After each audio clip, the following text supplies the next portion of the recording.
Alright, welcome guys. We're just about ready to get started. It's now 3:28, so we have 2 minutes until it's starting time. Can you hear me? Alright, cool. That's Demari, right? Success state of mind. Cool.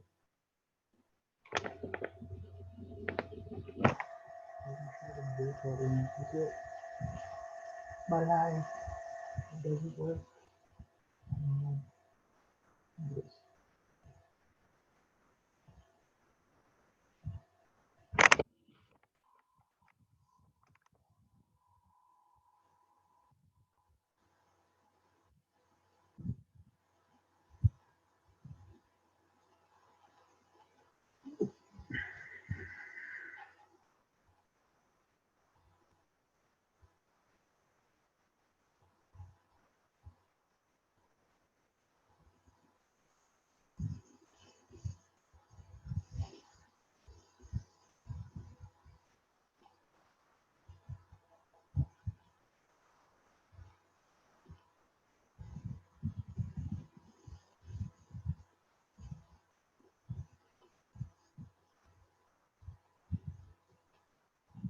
Ashi's here.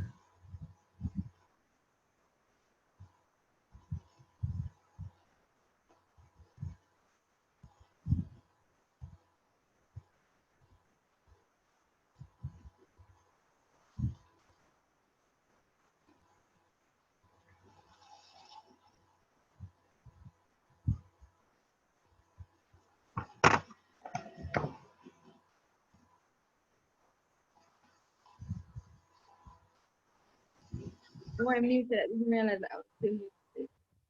Oh, I have to say, okay, cool. I'm going to say it from a different device. Alright, so waiting on more persons. I'm gonna call everybody in. Come again? More persons. I'm not sending send a message in the group. Okay.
Alright, so we have Demari and David thus far.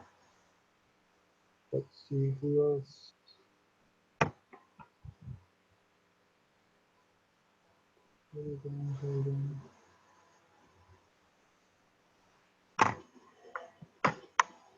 I am? I don't know why. Is it the same now? Malik?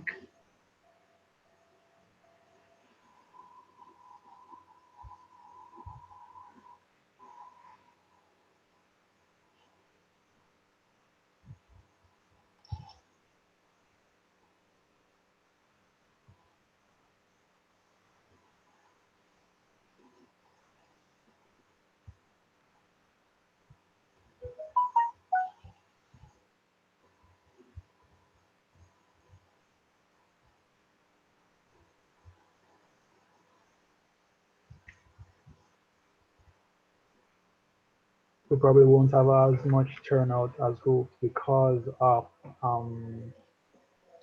what are these called, mid semesters. So I know a lot of you guys have mid semesters within this and next week, so may not have as much turnout as hoped as we usually do. We're usually in the 30s and the 50s that I love to see. Someday we wish can go 100 and 250 mark or goal.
All right, so it's 3:35. I'm gonna call this meeting. We can start out with an icebreaker that Ashley has planned for us. So Ashley, if you may. Hi, good evening, guys. I'm Ashley Wright, your entrepreneurial manager for this school year. Today, we're going to have a panel discussion with young stock market enthusiasts and leaders in their own right. But before we get into any of that, we're just going to have a little jam session to get the energy right and wait on a few more persons to join the call. So the game that we're going to play is Guess That Song. I'm going to play 7 songs and you guys are going to unmute. No, we don't want any talking in the chat. Unmute and participate this week. And the person to get the most of the songs correctly will win a phone credit valued at $200 to a self-service provider of your choice. Will it be Flow or Digicel? So let me know when you guys are ready. Let me get my.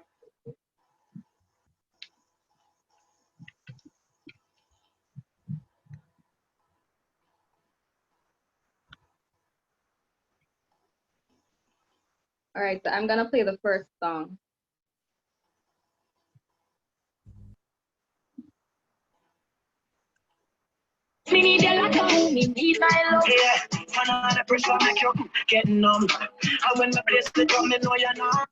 Lighter by Shensi and Terrence Riley. All right.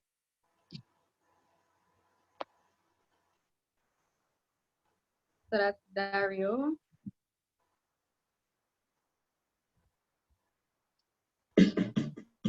So make we sing together and lose the light the order and every man got this stuff. Skanking Sweet. Come again? Skanking Sweet. Chronic. Right. All right, Brianna.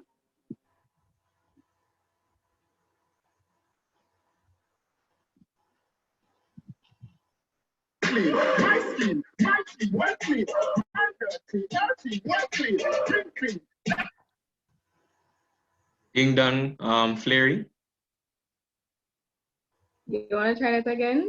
Oh, I'm trying to remember the name, you know. The title. Is Ding Dong,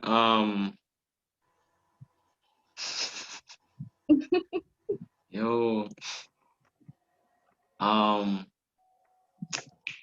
what name again? You want like give me the first letter? Oh, you want somebody else a try? Wait, pardon me? You want to give somebody else a try? Yeah, sure. Ding dong flares in there. Yup. So that's one more for Dario. Oh, I said Fleury. Yeah. Anyway, never mind. Franklin smile. You want to try that again? You're almost there.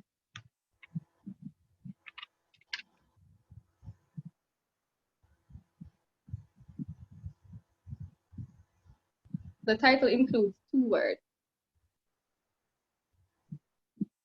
Oh, I smile. Right.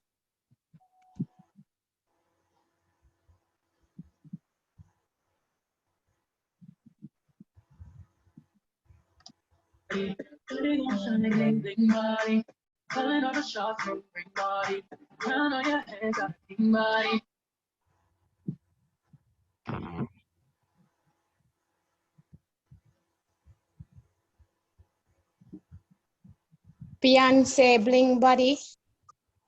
The artist is correct, but the title no. Beyonce already. Yeah, that's right. Justin.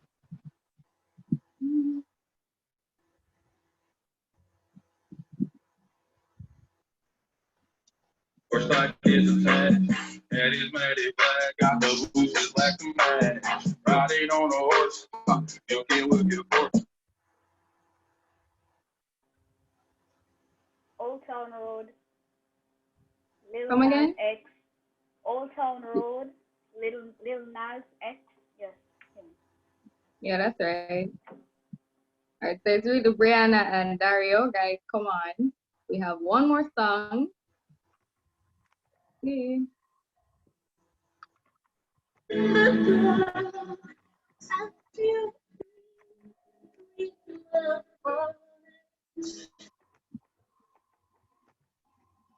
It's breaking up, you know. All right, I'm gonna. You're here, Celine Dion. The title isn't correct. Go on. I'm not sure who said that first. I think both of us said it at the same time. I'm not Yeah. sure. All right. Ashley. So I'll give you guys the points, both of you. But the winner is actually Brianna, guys. She got 3 out of the 7 correct. So Brianna, you will receive $200 credit, either floor digital of your choice. Just let us know. All right, honey? Okay, cool.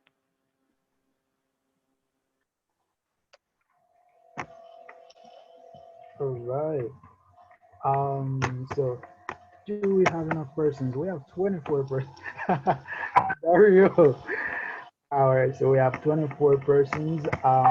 We have Demari here. We have David here. Is Lando and Romario here? Can you indicate if you are? Come on, I'm here. This is Romario. All right, Romario is Lando here. Lando is also here. Great. So we're about to get ready. I should actually start out by introducing you guys. So let's actually start with Romario.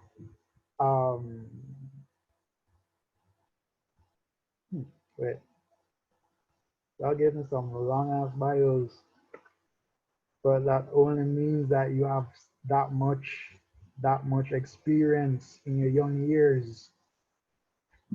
Yeah, so let's start with Romario.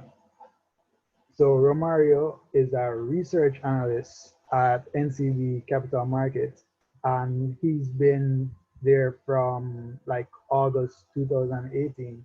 He's an investment banking professional, and he's passionate about investment banking. As you can like research and find out from his history in research. So he's worked with the United Nations as a finance officer, the Talk Up Youths, United Nations Democracy Fund Project, and a whole lot of other stuff. He's also a brand ambassador, or he was a brand ambassador for Sagicor. That was after he won the Jamaica Stock Exchange competition back in, what year was that, Romario? 2017. 2017, yeah. So, guys, that is Romario Sterling of NCB Capital Markets. Next, we have Sir Lando Graham. Lando, can you hear us? Just making sure that you're actually here. And Yeah. all right, lovely. All right, Sir Lando Graham is actually from Taylor Hall, where I'm from. Yeah, but he's from Black D. He's from Black D. Oh, whoa, it's a whole lot. Ooh. He's also from St. Jago High School. So we're pretty much from the same parish. Now, about Lando. Lando has been in the investment field from high school as well. Like he's been doing a whole lot of stuff in terms of investments. He's also participated in a Jamaica Stock Exchange from Jamaica Stock Exchange research competition from 2017, and he's been a clerical assistant at the Jamaica Central Securities Depository, also in 2017. So that is Sir Lando Graham. Thankful for having you here, Lando. Next we have Demari. See about Demari. Demari he's actually the previous Young Investors Club president right before me. He's an entrepreneur, a finance coach, and an investment coach. He values service above self.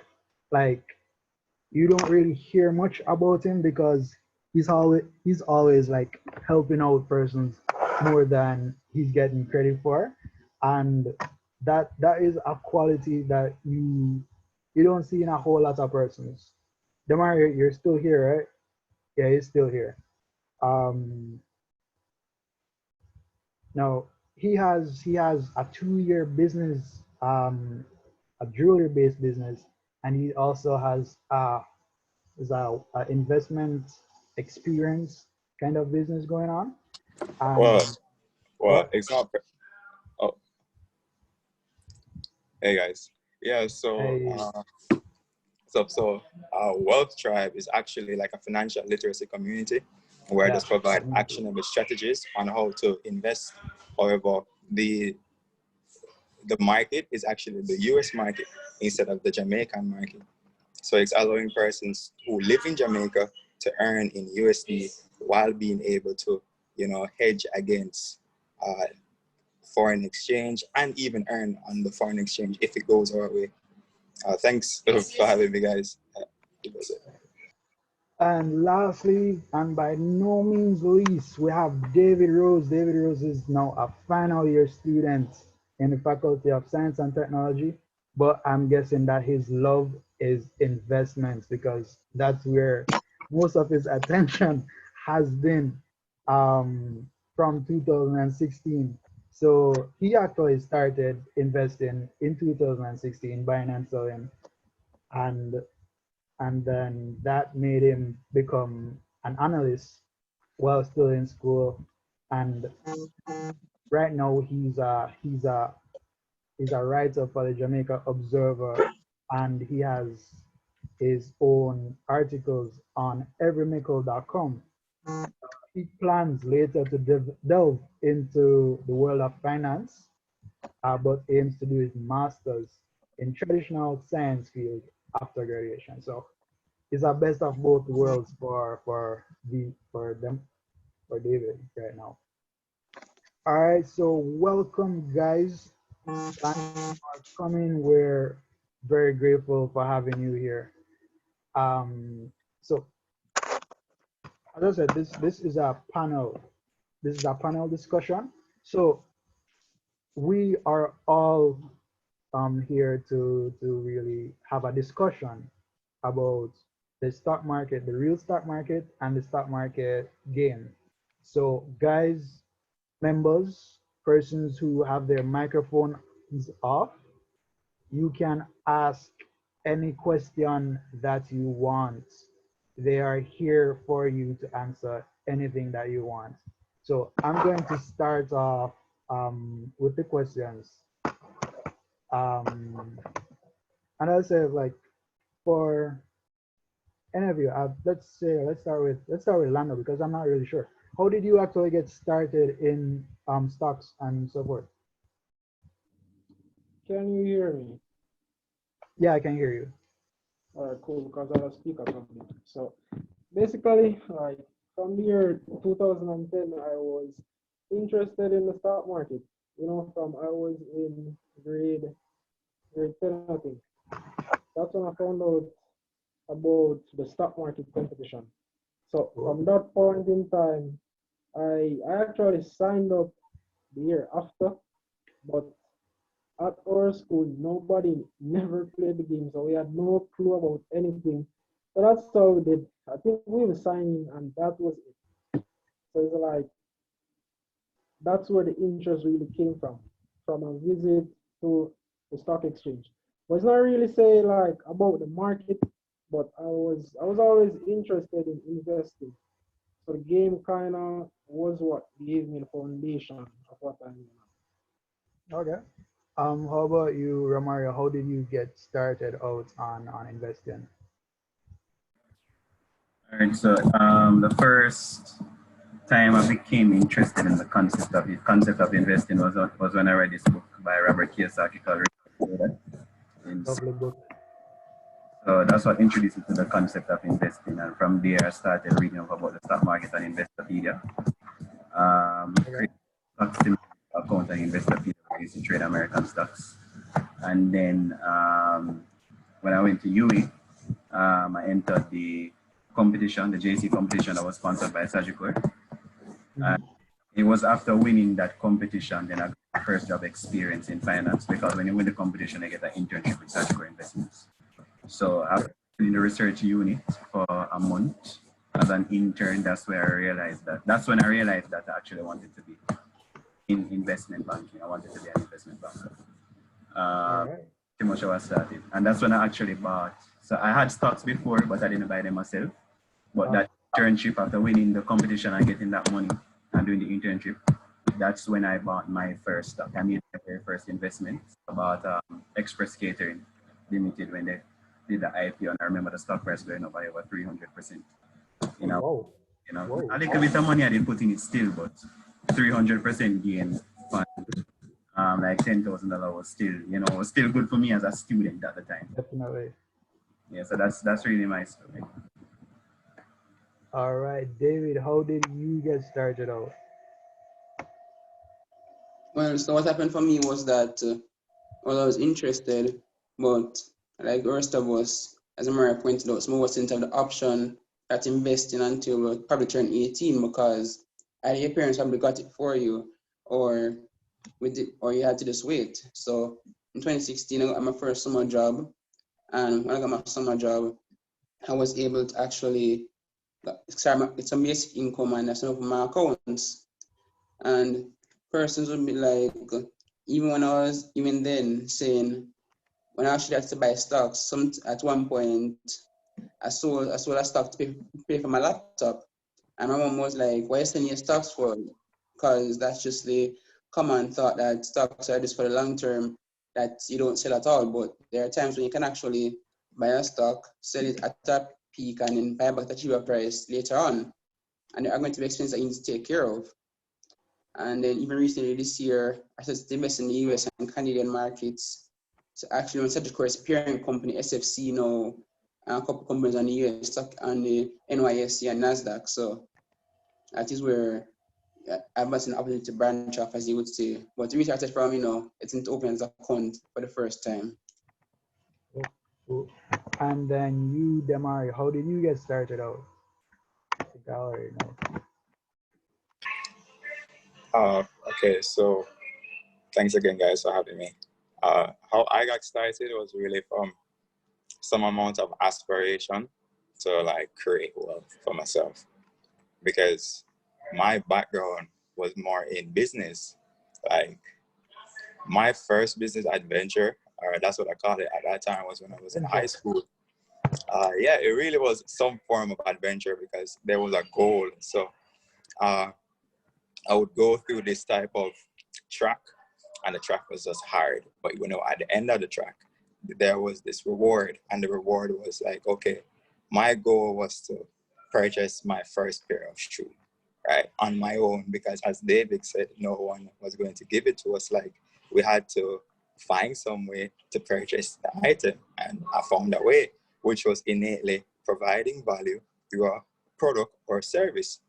So when I was in high school, I had a product, and that product was I used to take fitted caps. Like at that time, everyone did not know where to get fitted caps. So the demand was already there. I just needed to supply them with it. So when I found out, okay, I could make,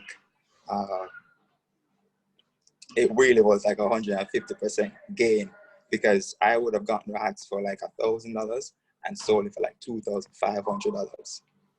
So I was seeing like money in my hand.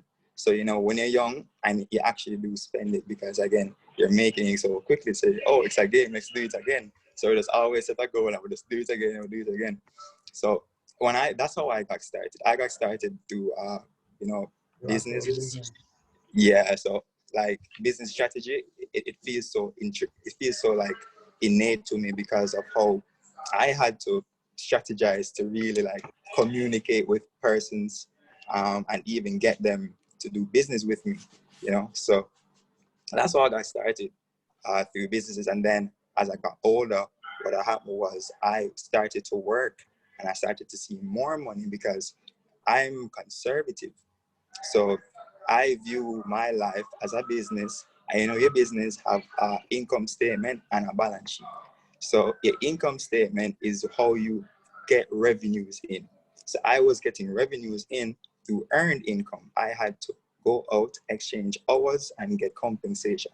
So I said, okay, this is what I was getting for 2 weeks. And I devised this really great strategy, which was live on one paycheck and save the other.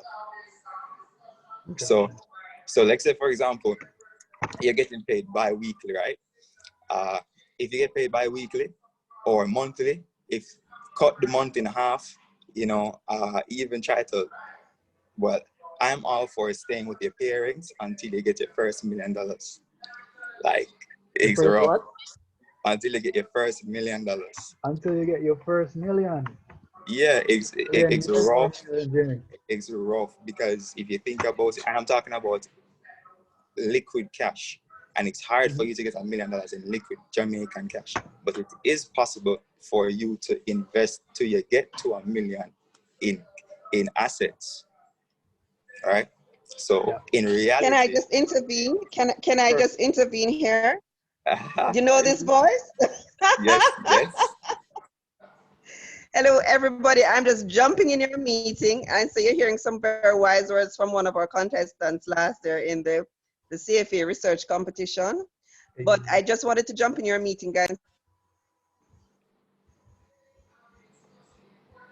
This week, the very first time. So I'm getting his banking information. So just, you know, it's not a hoax. So he's getting his cash award for being in #1 position. And so I encourage you to challenge him, so that you can give. Are you guys hearing me? You're breaking. And You're I'm breaking out of here. Mrs. All Warren? right, Demari, back to you guys. Take care. Bye, Christopher. All right. Did you guys hear what she said? Nope, not a word. Well, Not a word. Okay, just so a few words. a few words. So I'll interject for her. I actually forgot, and I was like, let's do this at the end. So we have our first winner for the stock competition that we have going on, the internal stock competition that we have going on. And she's saying it's not a hoax. So just to encourage everyone to actually be in that competition, she's announcing that Justin Lynch is the first competitor who is the winner for this 2-week period. And for Justin, congratulations, by the way. He'll be speaking directly to Mrs. Barnes so that she'll be able to reward him with the reward, the money. Yeah.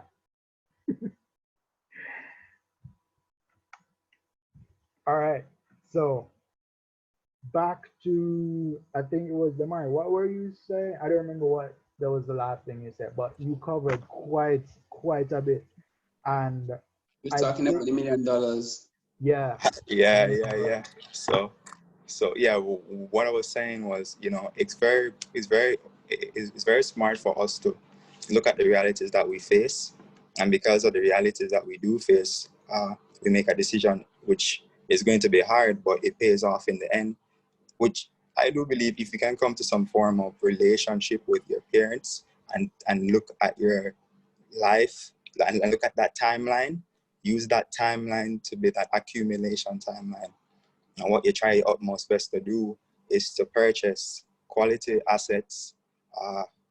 Most of us are young, so we want growth companies that are expecting to grow probably like in the next 5 years. And if you can get 15% every year for 5 years, your money will double at the end of the 5th year. So you can imagine if you were prudent enough to just, okay, you know what you're going to do? You're going to invest over the course of 10 months, $50,000 every month. There are 2 months that you want to have some money for yourself. You want to treat yourself. That's fair. Now, what you do is every month you try your utmost best to have a side income, have a portion of your earned income. You try your utmost best to accumulate that $50,000. The reason for that is you're going to put this $50,000 to work every month for that time period. And then, well, if it's 5 years, then we can even cut it down further. I think the $50,000 becomes like $5,000. I think, if my math is that good, because 500,000 divided by 5 years, that's 100,000 per year. 100,000 per year. That's 10 months. That's $10,000 for the month. So that's actually $10,000 for the month. If you can put to work $10,000 every month for 10 months for a period of 5 years, that's $500,000. However, for that time period, you would have been making 15% every year on your money. 15% divided by 12 months gives you the amount of percents that your investment needs to grow by per month. So in reality, you can make the decision to invest in a company that's going to grow, and you grow with the company every year as your investment grows with you over that time period. So it's very smart for us to take financial management into consideration, because it's not rosy. However, you can do it by having a strategy, have an entry and an exit. I don't know. How did I go off into all of this? My sincere apologies. I have no idea, but yes. Get into sorry, the I'm next so sorry, but question. yeah, that's really how I got started. How I got started was really from, I don't know. I just wanted to be really good at making money. Like that's really I decided to play it like a game. So this is the game that can reward me in a capital market. I'm going to play the game very well by teaching myself how to play the game. All right. So Ashley, you have the next question. Is Ashley here?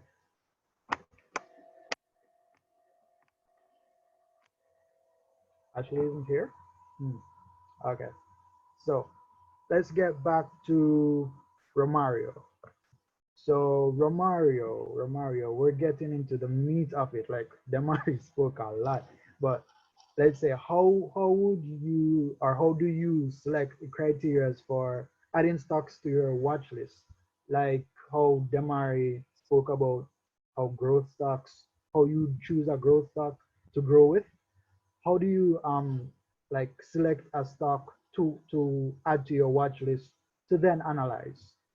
Like what's the first thing you think about? All right, so the first and basic approach that I do is look at the PE ratio. That is a market-based valuation method that basically gives you an idea as to whether. Oh, you're hearing the feedback in the background? Hold on, Chris. When him talk, I think you have to mute your mic while him talk. Sterling, you can go and talk now. All right, you're hearing a sound in the background still? Survive a short-term.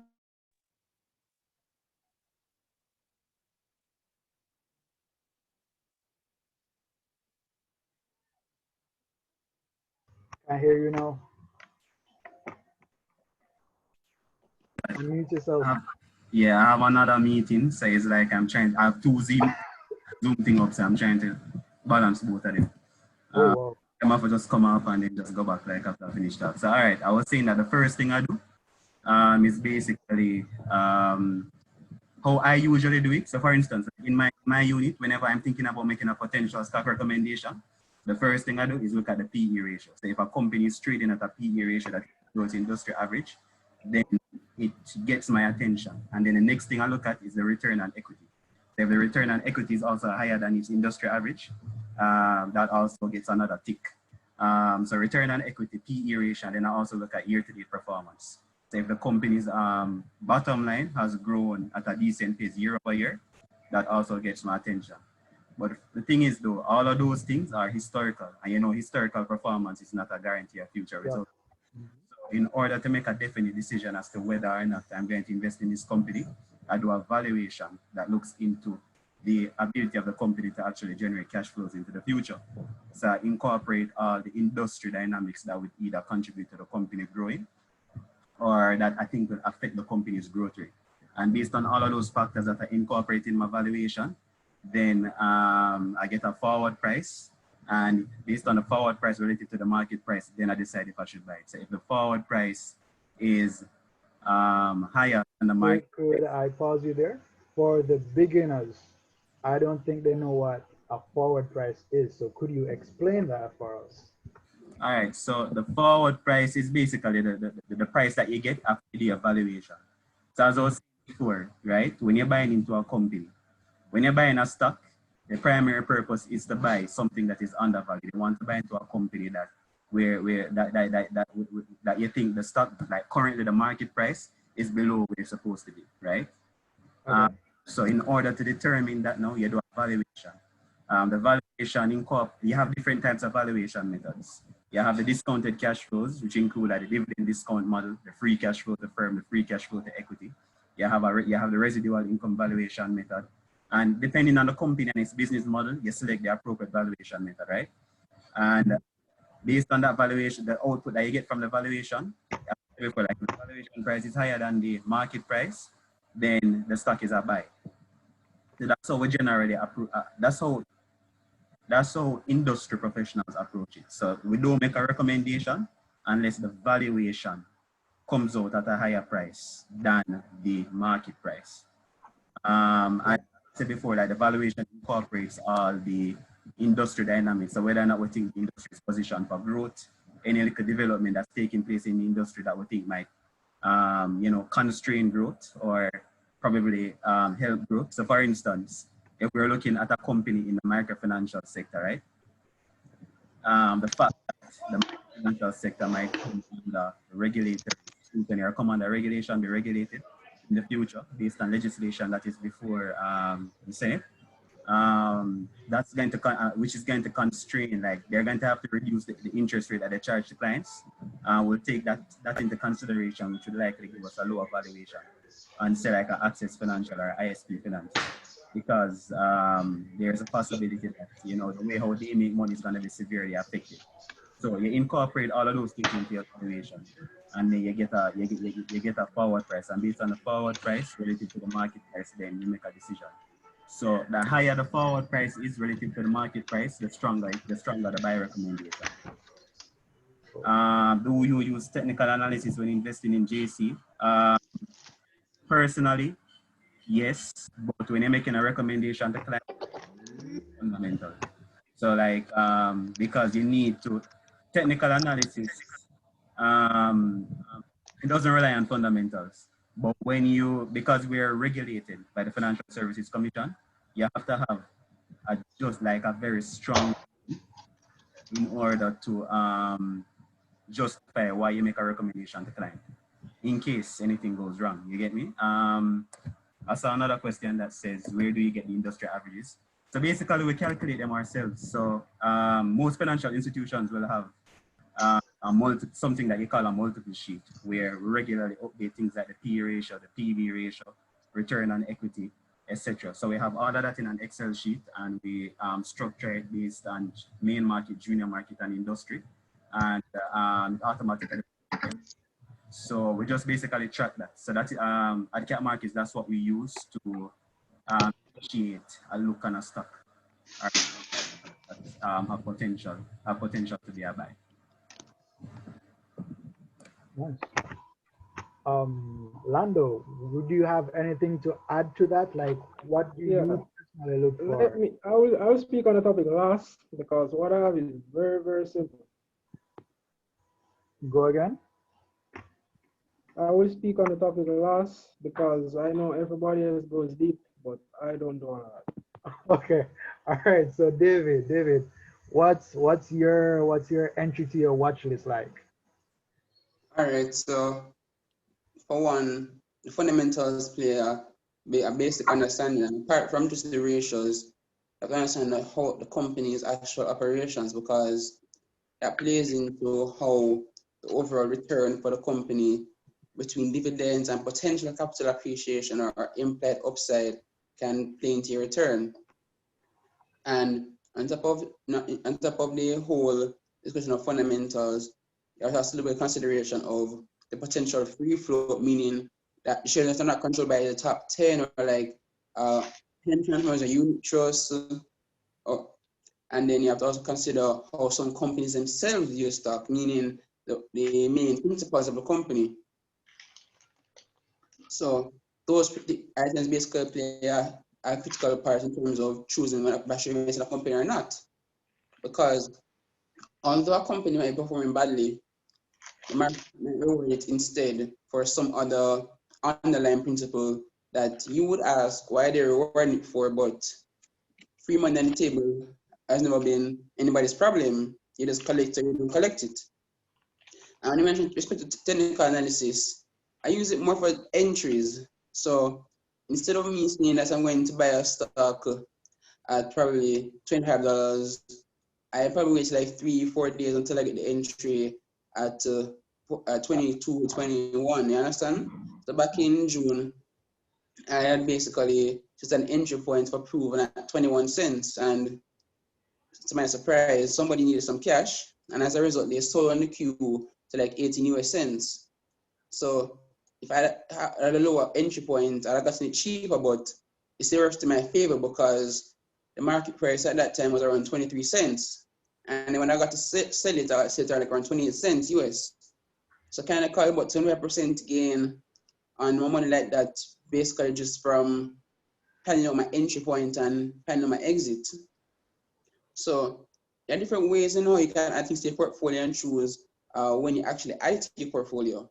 And it really depends on the market as well, because what I use for the Jamaican market doesn't necessarily apply similarly to the US market per se.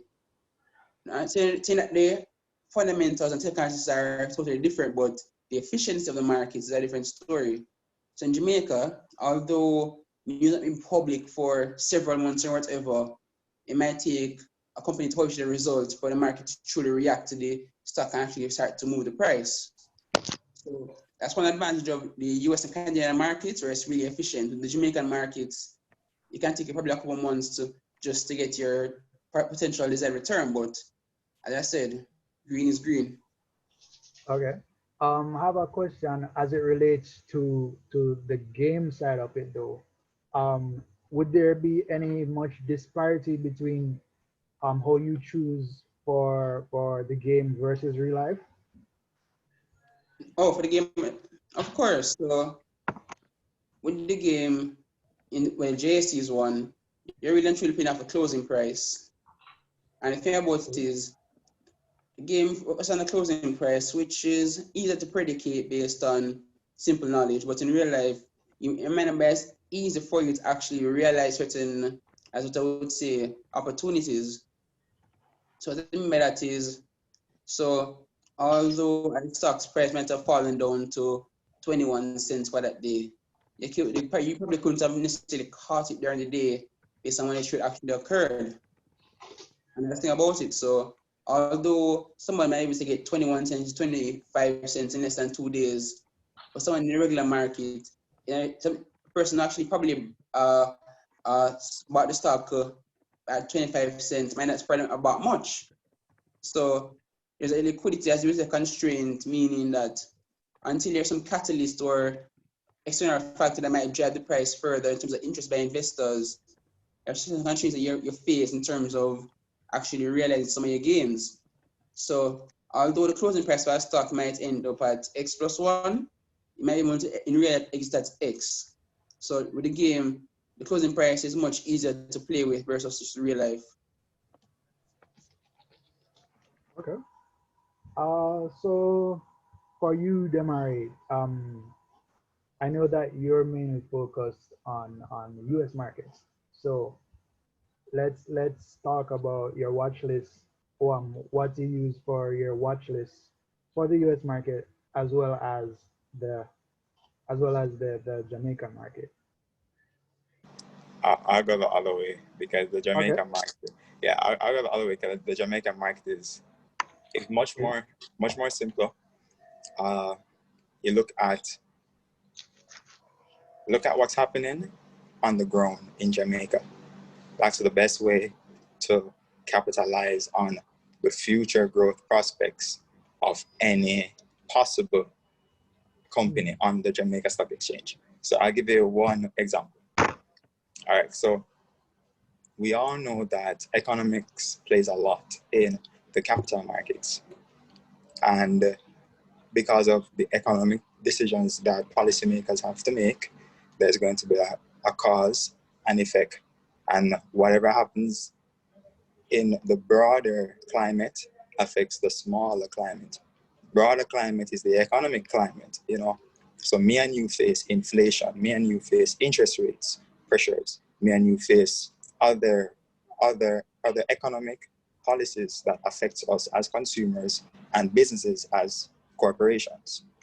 So for example, if you look at CEPROD around March, going into March, April, May, when you look at March, we were locked down, but the coronavirus or COVID-19, I do believe, had a psychological impact on consumers. So what you had persons doing is, because they were locked down, they made purchases as if they were in a hurricane. So they bought a lot of canned products. And out of all the industries that are most defensive are consumer staples, which are your canned products, which are your perishables, you know. So of course you would have seen the core consumer price index had increased because the price of foods were increasing because persons were demanding it more, but it was again in less of a supply, except had you gone to just pick up a canned produce. So in Jamaica, I really look at what's going on the ground. Wisynco is probably one of those companies that's going to be here forever, and it supports a lot of industry people as well. Persons purchasing Coca-Cola at wholesale prices, they get them from Wisynco, you know.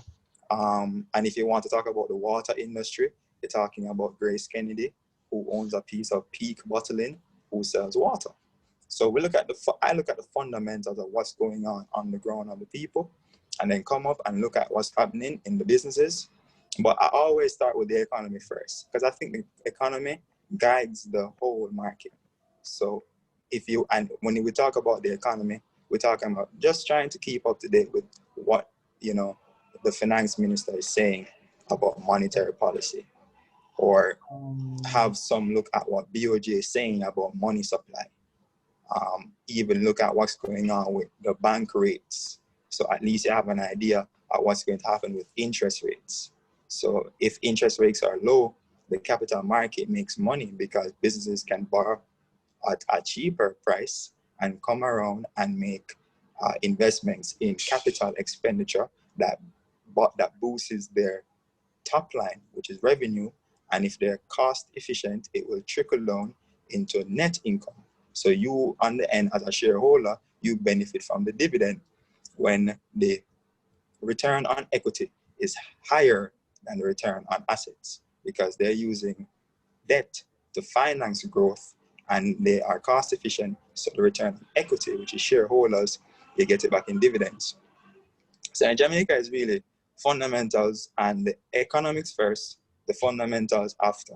But I always find myself looking at the fundamentals and then the economics. So it's Okay, like, it's not a science, it's really art. Dario was asking out, and I'm wondering myself, like, where do you get the information? How do you keep afloat, keep abreast of the information? Okay, so first off, you have to shout out the guys from Icebreaker. They have tools that allows for you to get up-to-date information on what's going on. So they provide you with,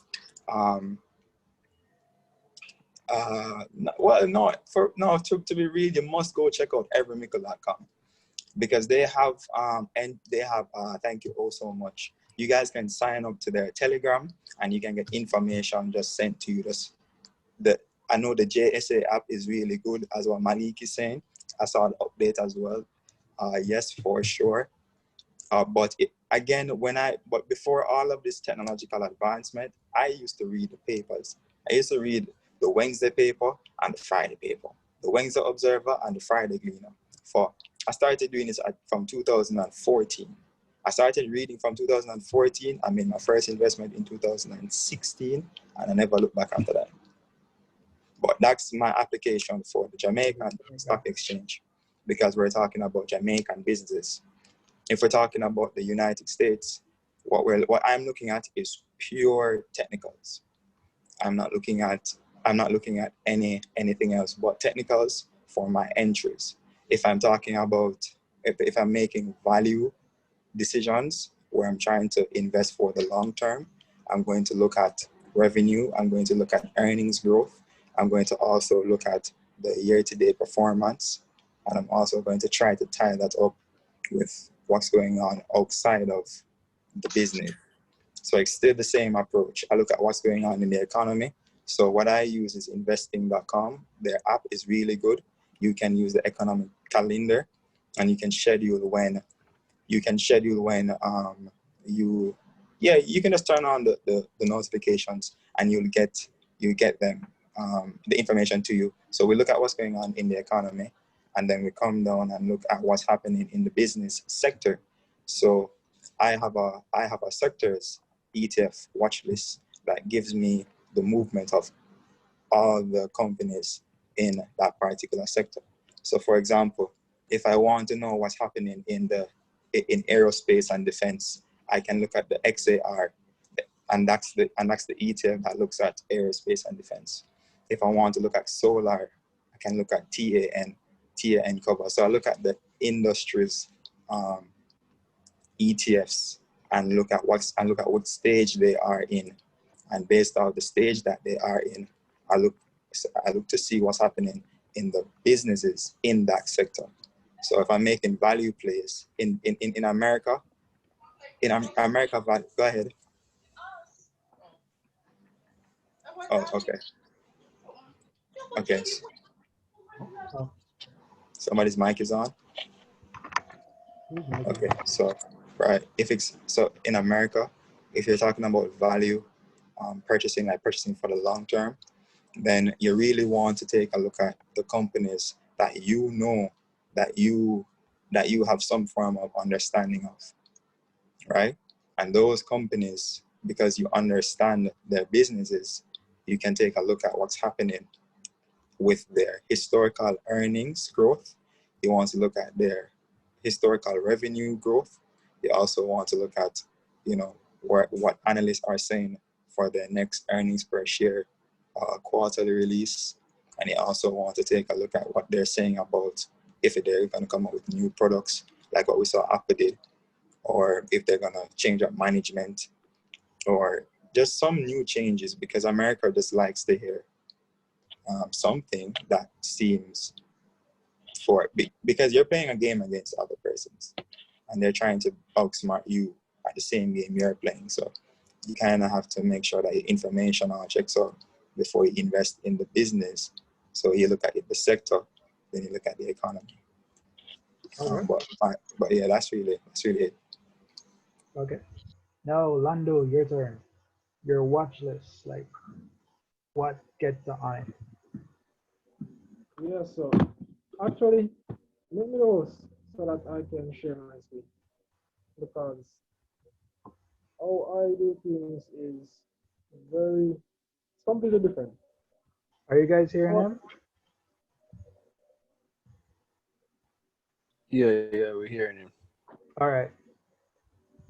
He's kind of low. He's very low, Lando. All right, cool. So make me those. That's what I was saying. I kind of created something that I'm gonna run through quickly. Not the device that I'm talking on. I'm on it a second time. Make that device first. So, I would create a short list is by hiring people like all of these persons who talked before. Because guess what? They are there in the information every single day. They are looking into all of these things. But at the end of the day, like as you were saying, the simple person is not going to understand what most of you guys are saying. True. That's very, very true. And the fact of the matter is that everything is very simple. All of these terms, all of these concepts, all of these things were just created for persons to not really understand everything. Because if everybody understood, everybody would have made money. I don't know, hearing you. Sound better now? Go again? Sounding better now? Yeah. Yeah, you sound better now. All right, cool. That's why I asked from the beginning now, because I have a speaker turned on. So, yeah, what I was saying is that how I create a watch list is by hiring everybody who is here. Because guess what? These guys are in the information every day. Like, Sterling works at a big company. They have all of the information. Most of these information, you guys don't have access to. You guys don't even know about something called a topics report. Right? These information don't flow to the general public. So why would you really like to waste your time when you have persons who are called financial advisors? Like, think about it. These guys are getting paid to do all of this work for you. As I was saying, I'm on this Zoom a second time on another device. Make that device host so that I could go to a quick swap on it. Because, you never really did a good introduction. I won all of these competitions. The high school, sorry about that. I won the high school competition, the university game, and then there was a surgical competition. Very, very short for 6 weeks. And I actually taught somebody that's on the Zoom as well. And I'm very proud to see the distance that he is right now. And did you make me answer it?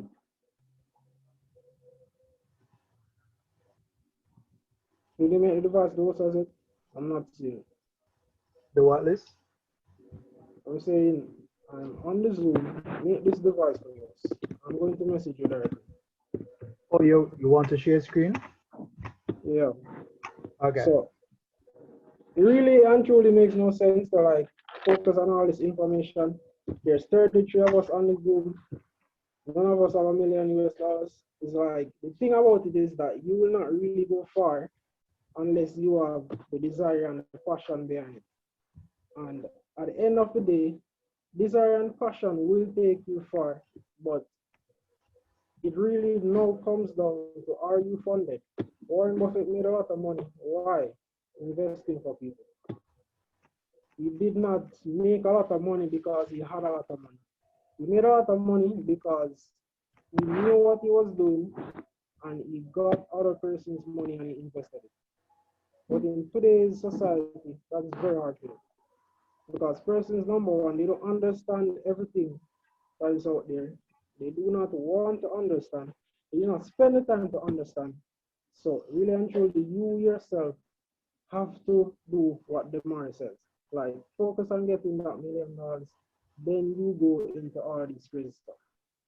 And as I said, do not really like try and waste your time to get into all this because information is there, but you as a normal individual do not have the full information.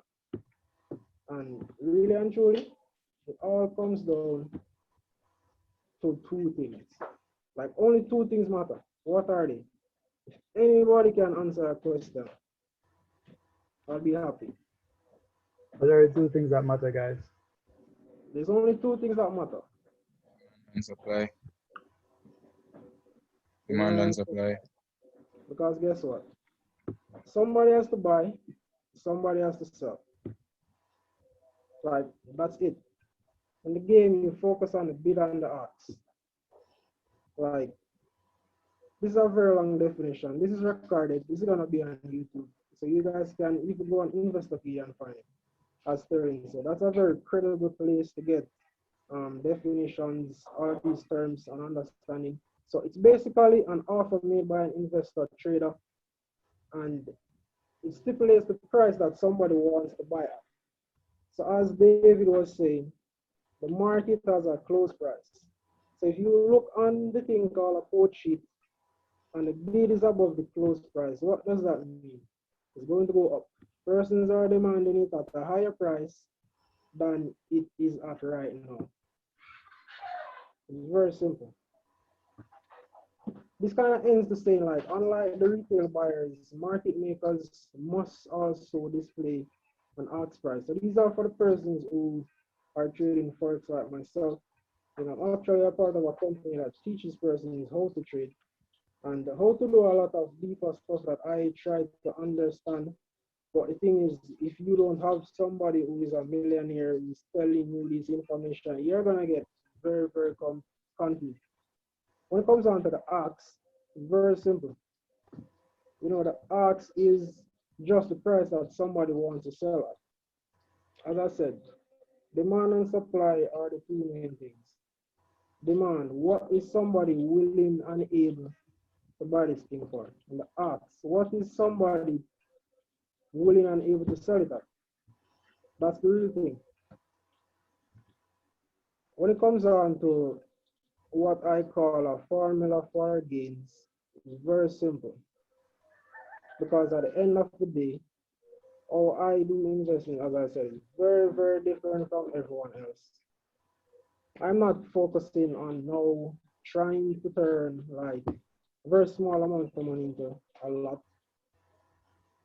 It's just about working, getting to that million, and then doing what you feel passionate about. Because guess what? Stock market will forever be there. It's a very safe place to put money. Person says risky, but it's not. It's just, like as I said, all of these things are just terms to push persons away, make them fearful, and not really make a lot of money. So this is something that, you know, I've shared with a lot of persons, and it's basically, what are you expecting the price of the stock to be? Romario said, what did Romario say? He said, the valuation is the key. If you do a valuation and that expectation is not above the current price, will you buy that stock? No, you're not. That's it. Expectation divided by current price minus 1, you're gonna get a figure. Times up by 100%, and then you get a price. That is something that, like, I've never really seen this formula anywhere, but I tried to understand a lot of information as you guys were getting just now. And I actually, the first and like the only lesson I got on stocks was from a guy called Ferris Jackson. You could Google the name. It's from a very reputable brokerage house that I'm kind of recommending, but I'm not saying it. So when it comes down to the game, it all comes down to the code sheet. What I did here was just find a quick snip and I selected a few companies. So these companies, what is doing, MTL, this basically has the closing bid above the close price. Let me turn this on. Get the highlighter. So basically, the closing bid is above the close price. So that simply means it's gonna go up. But guess what? There's no volume and there's nobody selling. MPCCEL, this has a close price, which is almost similar to this, but persons are looking to sell at a higher price. So there's not really much demand, but guess what? There's no volume. So nobody's really trading that much. NCB Financial Group now is very, very key. Like, I didn't even speak about this information over here, the 52-week high and the 52-week low. It's very key because look what you're seeing right here. You see the close price, then you see the closing bid, you see the closing asks, there's volume, that means it's being traded. When you go across, you see the 52-week low is at $128. And the close price is $135. So as someone was saying before, you know, the technical part of things is very key. When you click on these, you know, you'll get a bit more information if you actually go on the stock exchange's website and go on the company. So I'm not really going to go into much of that. But in real life, you focus on the total bids and the asks, aka the demand and the supply. So this is a snip from the JTrader Pro. You know, if you actually invest, you will get an account from a broker that is participating in the stock exchange's JTrader Pro system. To me, it's very easy. It's the best place to actually get like trading information. As I was talking about these companies, you know, you see the asks, you see the best asks, the quantities, the bids, all of that. When you click on them, you will basically see the amount of buy orders and the amount of sell orders. Like for persons who are like into forex, you will know that this is how the banks and the brokers control the markets, because they see all the buy and the sell orders that are out there. And what does that do? It tells you the direction. As I was saying, MTL, this is a very straight line. Technical analysis is not being traded. You wouldn't look at this any at all. When you go on to NPCCEL, you're seeing that, yo, there's a few buy orders, there's a few sell orders, but when it comes on to the movement, it's not really traded that much. But for me, this is something that I would go into. Why? Because there's something that persons really aren't aware of, and it's called a pledge. If you have $1 million and you want to invest, and you want to buy something to create a second form of investment, you can buy that stock, have a down payment, say 10% of what it is that you want. Yeah, I said pledge. So I know persons in Jamaica now that have $1 billion in stocks. Trust me, it's possible. These guys do not buy, these guys do not sell, they're just there. What are they there doing? Like, they're just sitting there because they are good companies. And even if they are not good companies, the quantities are distributed in the right way based on like how the company is going to grow. Like for NCB Financial Group, NCBFG, you know, there's a lot of buy orders, there's a lot of sell orders. In the last 3 months, you kind of see this chart was going down, and now it's getting ready to go up. If you scroll to the end, you will see that there's 77 buy orders, and on the sell order side, there's 63. So what does that tell you? There is a high demand and less supply. If you go through and you look at these numbers that are right here, these are the actual quantities. So like this 120,000 that is here totally destroys all the sell orders that are right here. So it's basically saying, yo, this is in a momentum going up. So if you're looking to invest in something and hold it, NCB is a very, good company. So basically, like for these, I use this a lot. I actually stop share. I actually use this information both in the game and in real life. You know, the first stock that I ever purchased was the Jamaica Stock Exchange. In the year 2016, in December, I decided, yo, like, I really need to get into trading of the real thing because I've been playing the game a lot, but like persons actually thought this that I have a lot of scholarships and stuff, but I never had anything like that. Like I worked, I supported myself, I did everything totally on my own. So I decided, yo, I need to go into investing really and truly now. So I looked through the companies and I decided, yo, the stock exchange is actually a stock. At that point in time, it had a stock split. And then when the stock split, you know, everybody sold it off. It was there literally dead for a while. I bought that stock. And in 3 months, I made 120% on the stock. So when it comes down to fundamentals, think about it. If you buy the biggest stock market in the world as a stock itself, and it's not going up, it's not going down, which direction like would you really expect it to go? It has to go up because the best stock exchange in the world, there's only one direction for it to go.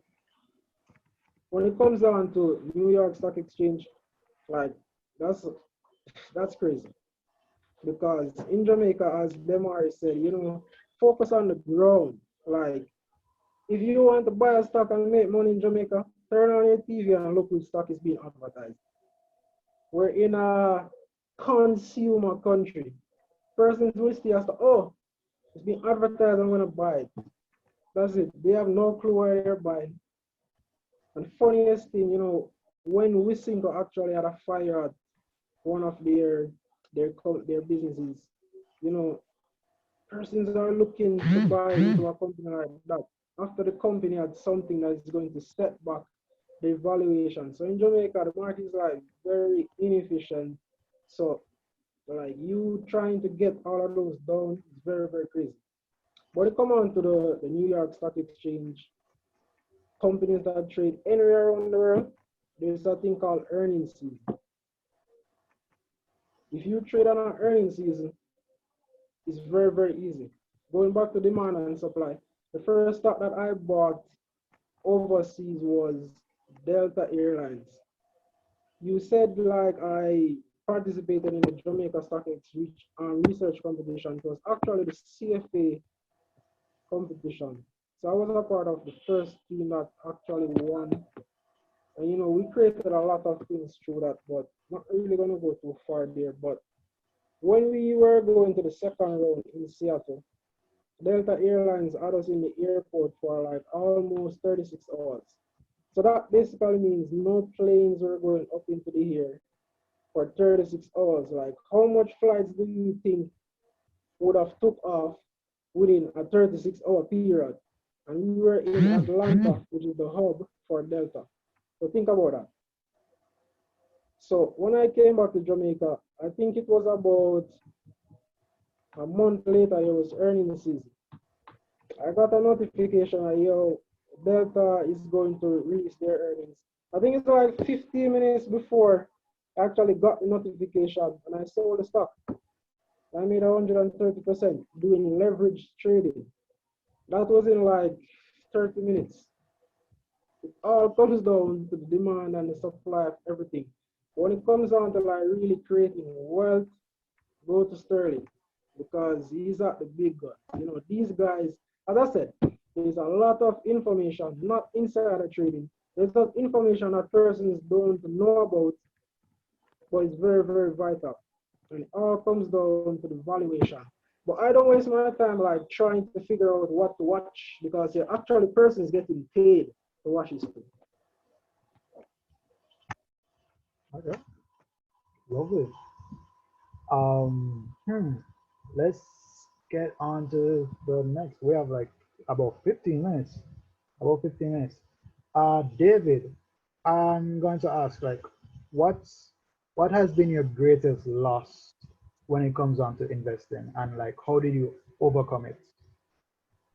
You're talking about like a financial loss or just missed opportunities? Both, actually, both. All right. So when it comes to missed opportunities, I would say some of them came this year in terms of the whole different market dynamic, meaning that with COVID, there was what you call a relative liquidity crunch. So there are certain points in the year where you could have gotten stocks for literal peanuts. Some stocks are still on sale right now, but at times in the year, like I mentioned earlier, even proven, two consecutive Fridays, somebody sold on the queue to 18 cents. One Friday I caught it, so the cash at 18 cents, another Friday I missed it.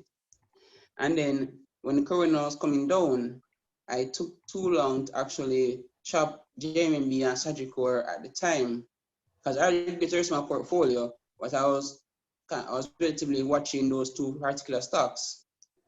I should have sold when I sold at the time, and during their down their lows, I should have stocked up around that period because there were opportunities to actually benefit off the downside. So what I mean by that is, all right, suppose you sell it at $60 and you buy back at 30. That is basically call it around 45, 48% in terms of that spread. And suppose stock goes back up to say 45. You can make 50% right there off of that spread with extra cash that you wouldn't have had you stayed through the entire loss. So that was $1 million loss for me this year in terms of how to in different market dynamic. And because I understand it now, it actually makes it easier for me going forward in terms of how I plan on my strategies. I'm going to take it to financial loss. That would be JMB. Probably I think I lost like 10 grand on it, but that's fine, considering that my strategies that I had taken during the Transjamaica IPO and the start of the COVID pandemic had mitigated a significant decline or hit on my portfolio. There's one in the social Panjam. Like I'm faced by Panjam just because, even though I said earlier, I could have still, and I can still take the opportunity to sell and buy back cheaper. That is one company I'm not worried about. So there's that. So even though I have that emotion attached to it still, but for me, there's certain companies that I just don't look at. So for some persons, either going dollar cost average up, or what I realize is find opportunities to actually benefit off of that continuous spread. And referring to spread, I'm talking about the difference between the ask and the bid. So the ask is where you sell, the bid is where you buy. So even the other day when Key was having its spike, in less than probably 10 minutes, because it's a caught it for an hour, but $8.50, so that's $11.50. So that's what I'm talking about in terms of benefiting off of that continuous movement of stocks, or should I say the prices. So in terms of losses, the losses taught me something, which was how to better interpret the current environment, because it's something we've never gone through in our modern history. And it makes it easier for me to price into certain opportunities and events in the future. So right now, we're in what you'd call a relative liquidity crunch. So Sky Flavors and Fragrances announced their stock split last month, and the price ran up to $18.50 before the split. Price shot up to call it $3 up to Tuesday. Sorry, up to Tuesday, yeah, before the actual allocation. And it's come back down from $3 to like $1.76 like that. I got out in my profit, but there's a nasty selling pressure right now on the queue, and persons are going to have to take those losses in order to get their capital back to take advantage of any future opportunities. Some of the losses have taught me that there's a liquidity situation right now for some stocks, whereby if you're going to take that risk to actually buy the stock right now, it's considered a liquidity risk.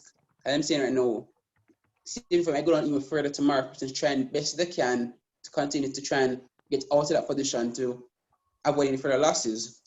And when Mr. Graham was referring earlier to pledging, so stocks are current assets. They are assets that have value. In this case, they're traded, have a known price. These are public companies. So if you want to take out a loan, guys, in the future, you can actually use your stocks you hold in your portfolio. Some banks and institutions will actually have some stocks you can't use as collateral, but you can pledge them and use them as collateral. And when you're finished paying back the loan, you would actually get back control of the stocks. So you get a low interest rate because it's a secure loan and it works to your favor. And for the brokers, for margin loans, where they actually offer you a loan up to a particular percentage of your portfolio. So if you 400 grand, they'll give you 200 grand, probably like 10%, 8% per annum. And if you can easily grow that money past 100% in less than 2-3 months, and you can pay well loan quickly, that's more opportunity for you. So that's it from me. All right, lovely. Romario, what about you? What has been your greatest loss, and how did you recover from it, if you have? My greatest loss actually came about during this pandemic, when the entire market is basically down. Before my stocks were up, but since the sell-off that started in the first part of this fiscal year, financially, because of COVID-19 and how, you know, the fact that investors are fearful about the economy and how that will impact the performance of companies, a lot of people sold down. So like right now, the Jamaica stock market is down by over 25%, still in bearish territory. So most stocks have actually declined year to date. As a result of that, my portfolio has taken a hit. My biggest losses really comes from UWI investments and Jamaica Broilers at the moment. Initially, I bought Jamaica Broilers because I didn't really do any in-depth research on it. I just bought it because at the time, like before the pandemic, I saw where the PE ratio was low and the return on equity was above some of its peers. But one thing that I ignored was the fact that revenue was actually flat. So like the company, even before the pandemic, the company's revenue growth was actually flat, and net profit growth is kind of flat as well. Because what happens is that the market for poultry in Jamaica is kind of basically tapped out for them. So there's really not much growth. Like there's not a lot of opportunity for growth for them in Jamaica because they basically dominate the market already. However, the growth opportunity comes for them is really in the US, which is a very competitive market. That's something that as I say, I didn't really buy it based on any strong fundamentals, just like PE ratio and the fact that it's a very liquid stock. So that's a mistake that I made as an investor, you know, not looking in depth and beyond just the historical numbers. QW investments, a mistake I made with that was the fact that I didn't pay attention to market sentiment. So when the company came out, when they did the IPO, I based on our assessment, based on my assessment, I thought it was, I think it was a buy because it's a fund, right? And usually the value fund based on the net asset value per share. And the net asset value per share at the time was below the price at which it was coming out at that IPO. However, there are other brokers in the market that didn't necessarily like the transaction for various reasons. And I ignore the fact that those brokers will have an impact on market sentiment. And still bought regardless. Because QWI wasn't supposed to be a long-term investment for me. It was really supposed to be a flip. So I ignored the fact that that there were some brokers saying a buy, some brokers saying a sell. And the fact that some brokers were saying a sell, that would have affected market sentiment. One popular broker that said a sell was JMB.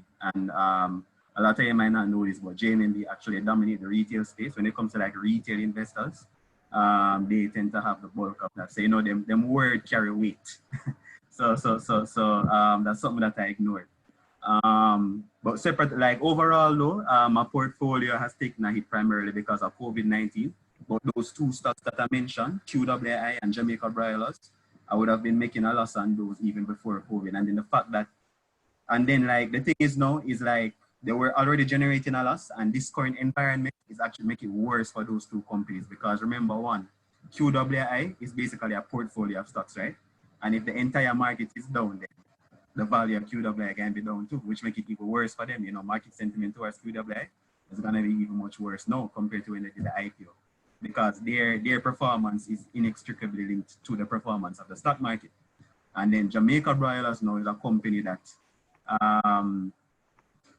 they have a lot of they demand on their demand comes from restaurants and the hotels in the tourism sector. And as you all know, with the COVID-19 containment measures, restaurants aren't really operating at full capacity. During the height of the pandemic, most of them did shut down completely.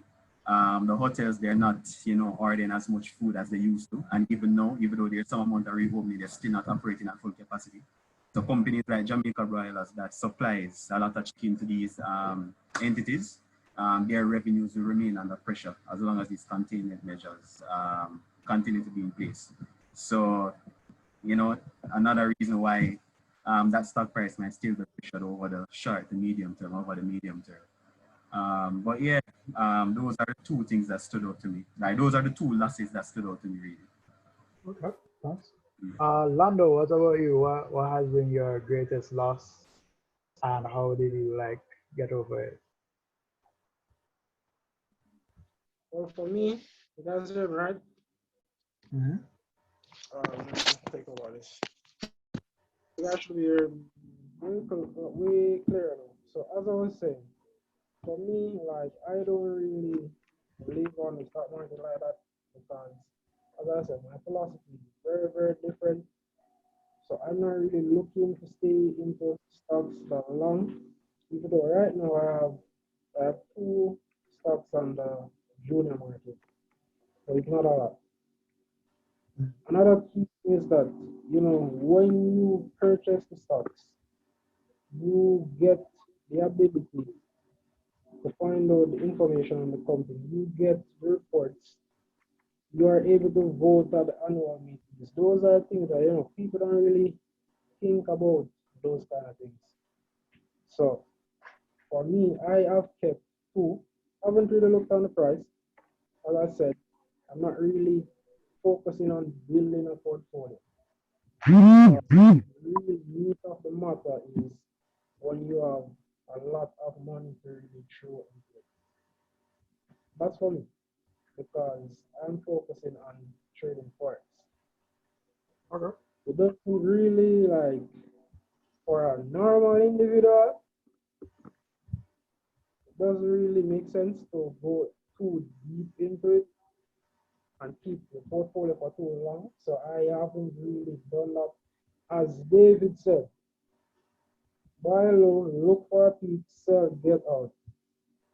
When I say always going up, that's why you need to know what you want out of it.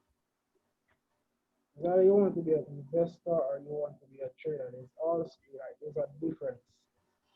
A trader makes a purchase to sell it very quickly. An investor has 10 years in mind. So the only way you lose is if you sell. I haven't sold, so I don't see any losses. Okay. All right. What about you, Demari? What's your greatest loss, and how did you get through it? Okay, so the word greatest loss is probably the worst word to use because I'm not dead yet. So there's a likely chance I may have more losses. But I deal with the losses as just a part of.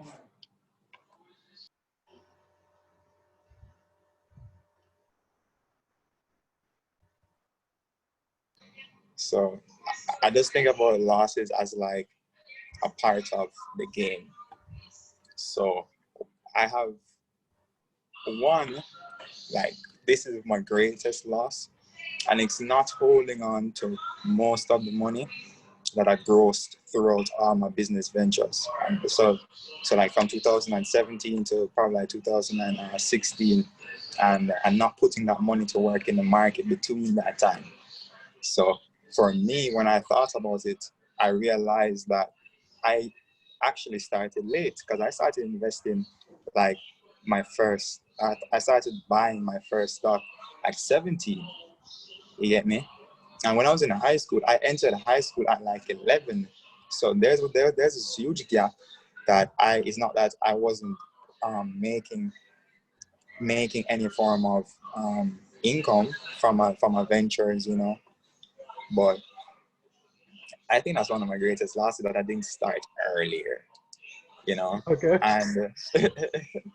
And currently, I was very optimistic about JetCon between the time period of 2018, 2019, because I was looking at the economic climate, unemployment rates, who were moving in good positions.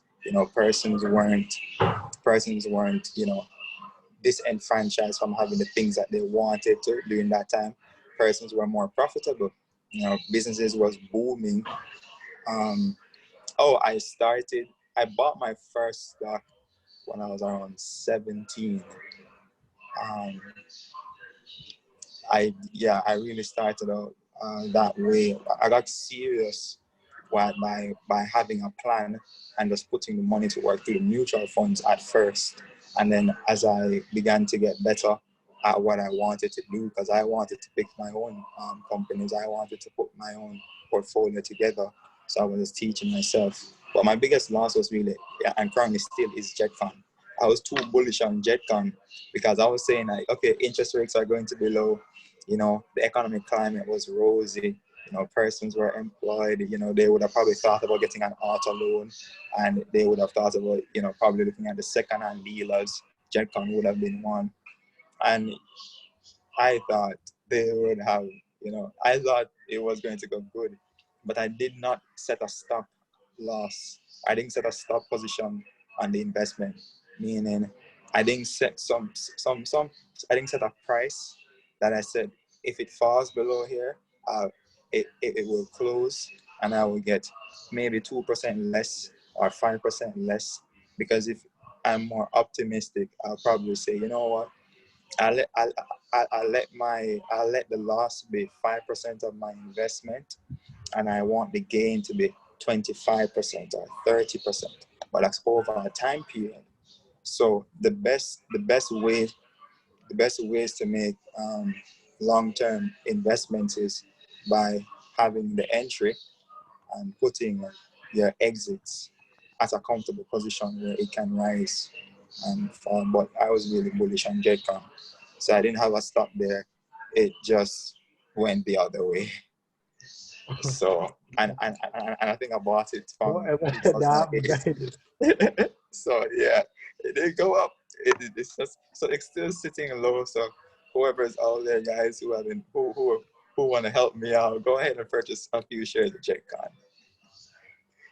But I'm still very much optimistic about JetCon because of what's happening in the broader market.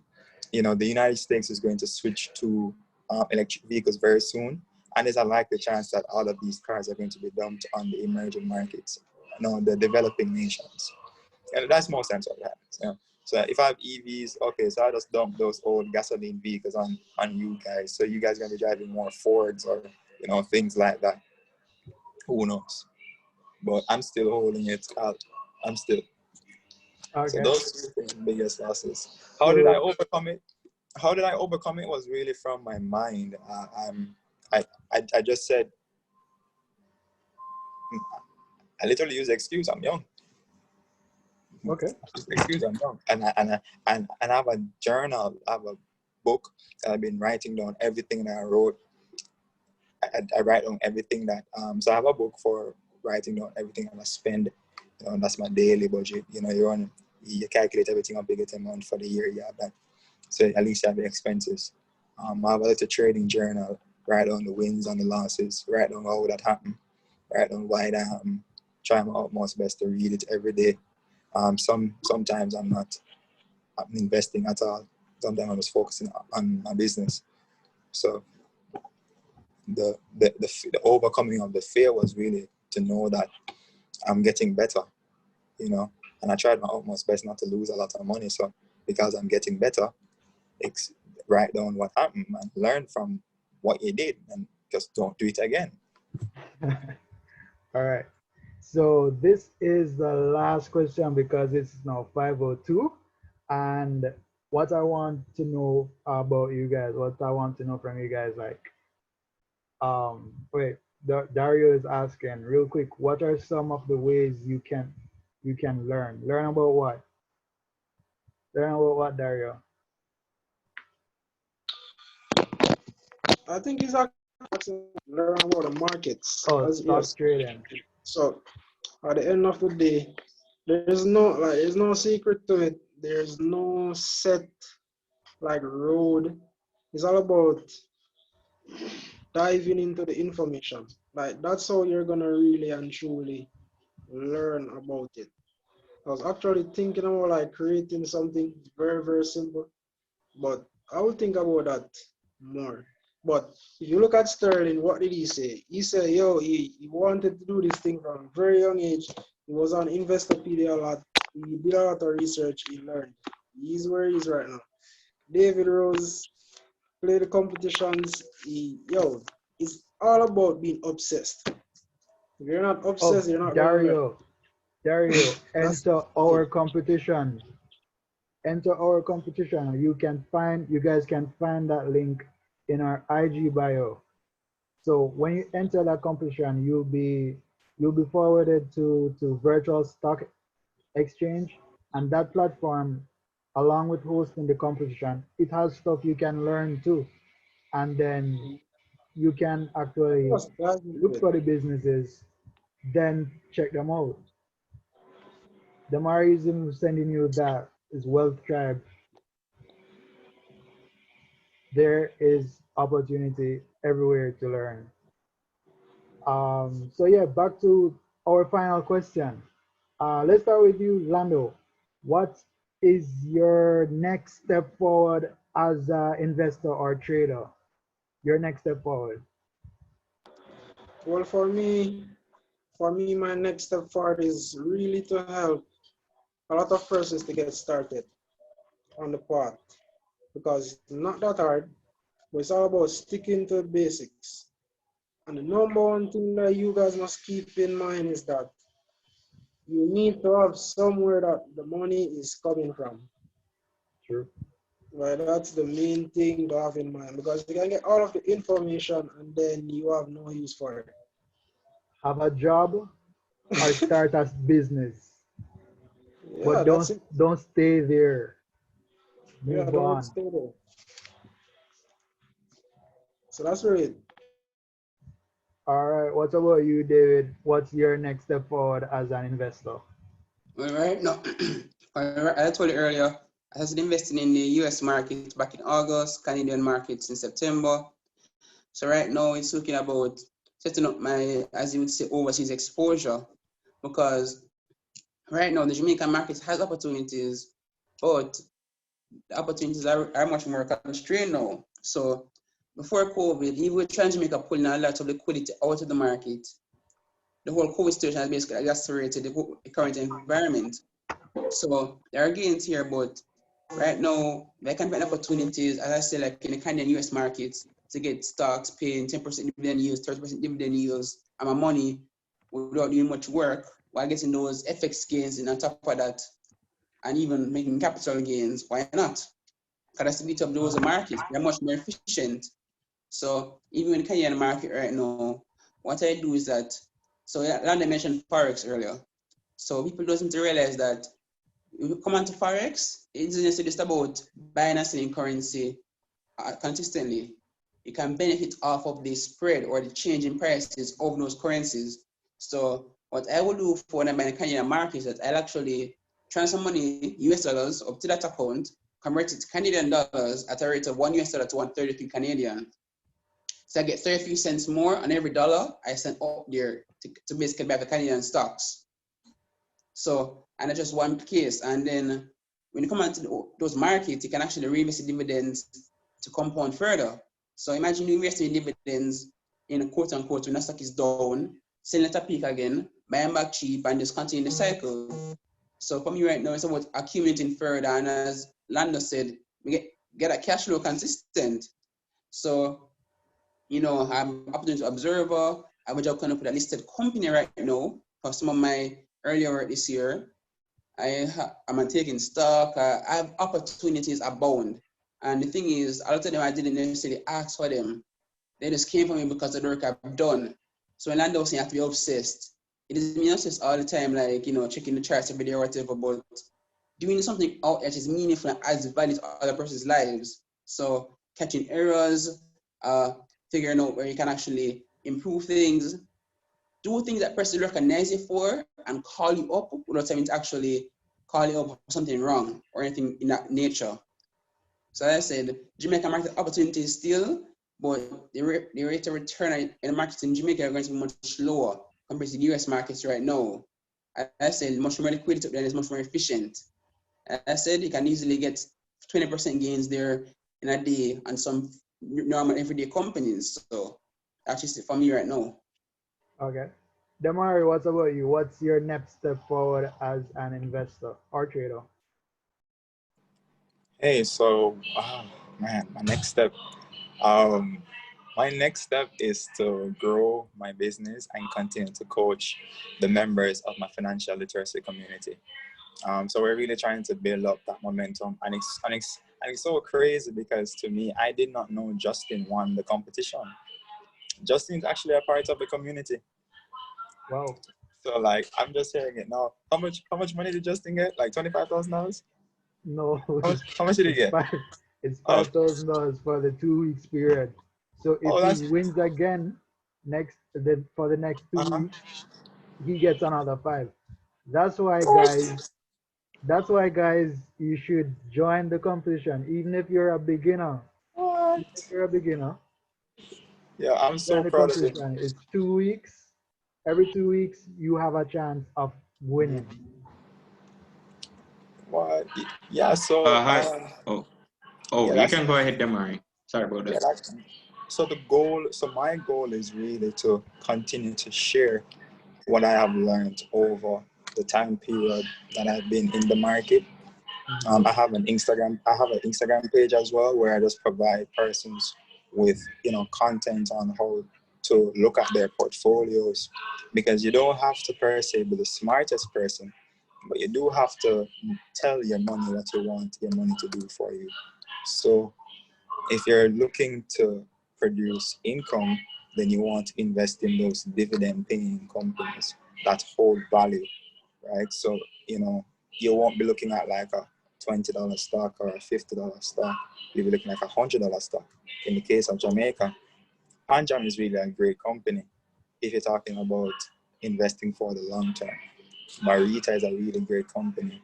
Marita's BPM, which is Marita Portfolio Managers, is actually very good to go to get exposure to a vast array of financial products.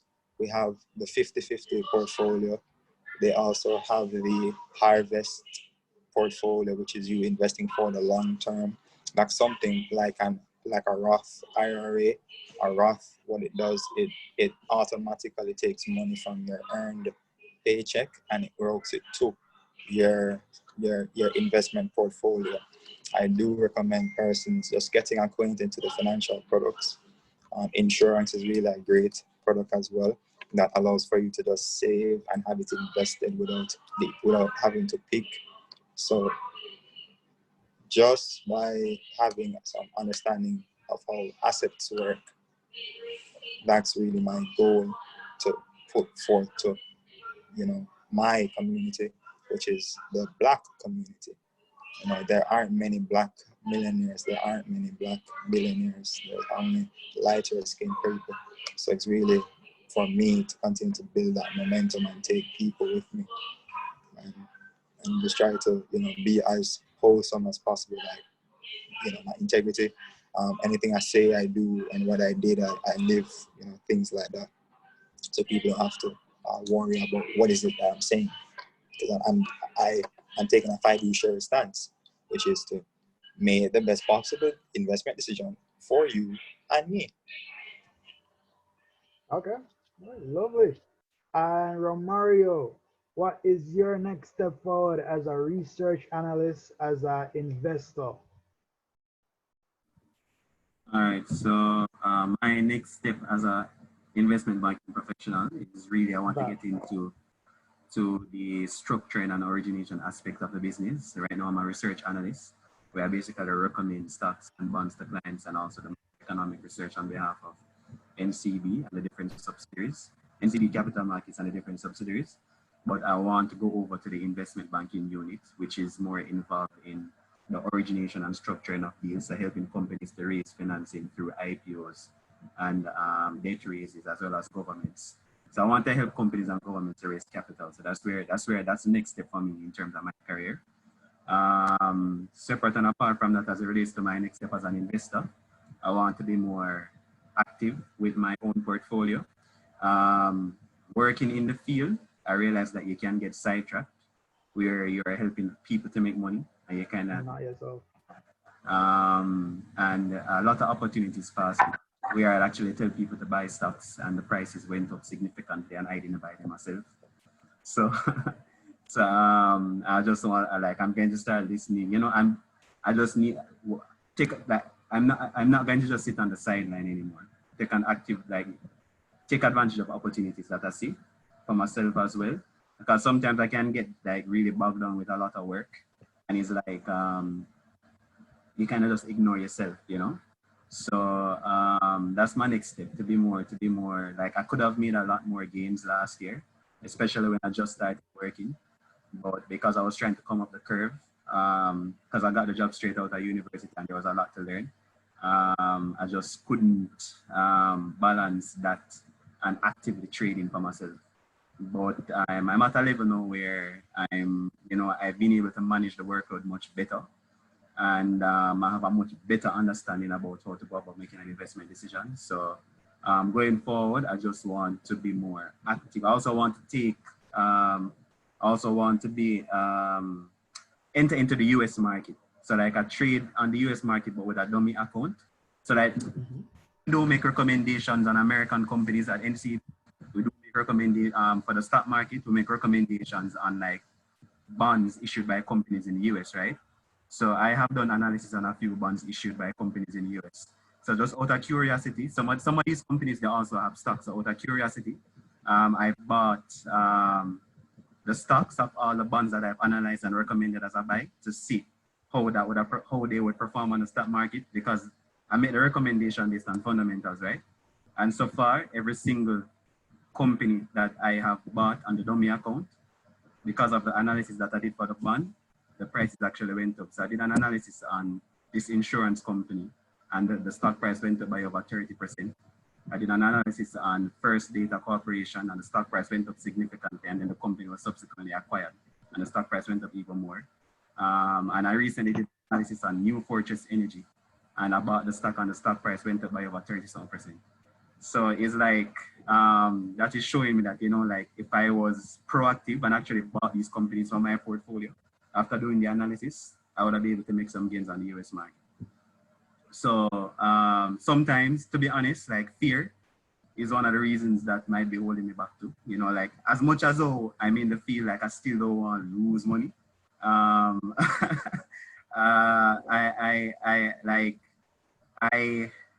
very conservative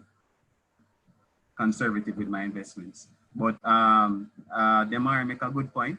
It's not a loss once you have life, and it's also not a loss until you sell, right? So if you don't sell, you don't lose, right? And sometimes the stock price can be down significantly and it's not necessarily reflective of fundamentals. It's just market sentiment at the moment. So you just have to develop a sound intellectual framework and the ability to keep that framework from being with emotions. And don't just follow the market. Look beyond the sentiment and look at the fundamentals, and let the fundamentals drive your decision. All right. That was all lovely, guys.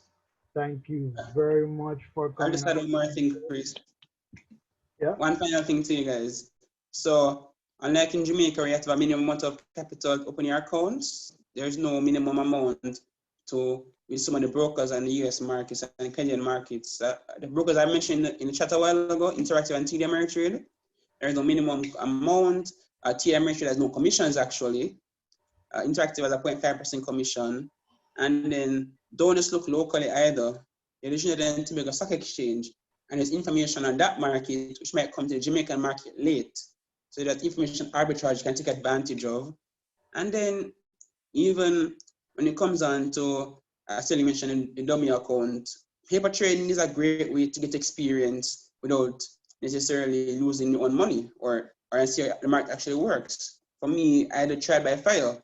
So I will go in and probably take the losses, but I will still gain actual experience because it's more sentimental to me because it's my money.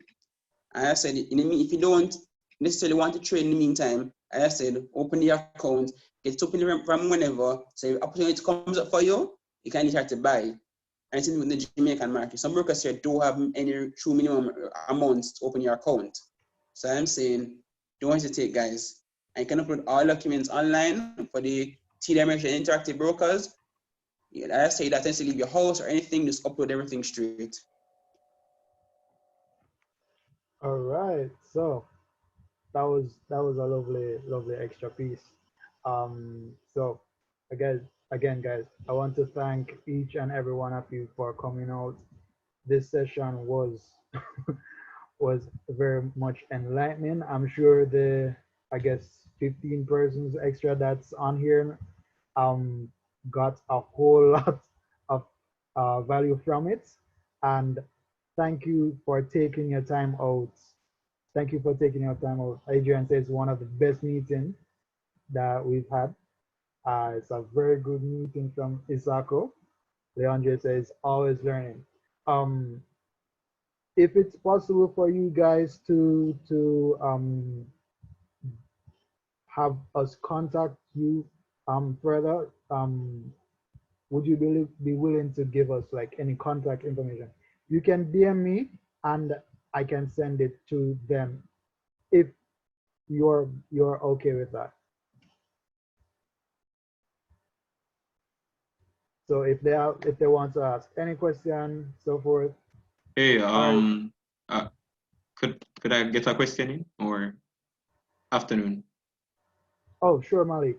Yeah, I was wondering, how do you take part in the stock market game? Could you repeat that? How do you take part in the stock market game? Oh, how do you take part in the stock market game? You have to do the public one. For right now. Oh, as in the one where I get the $5,000 every 2 weeks. Oh, yeah. Oh, the internal one.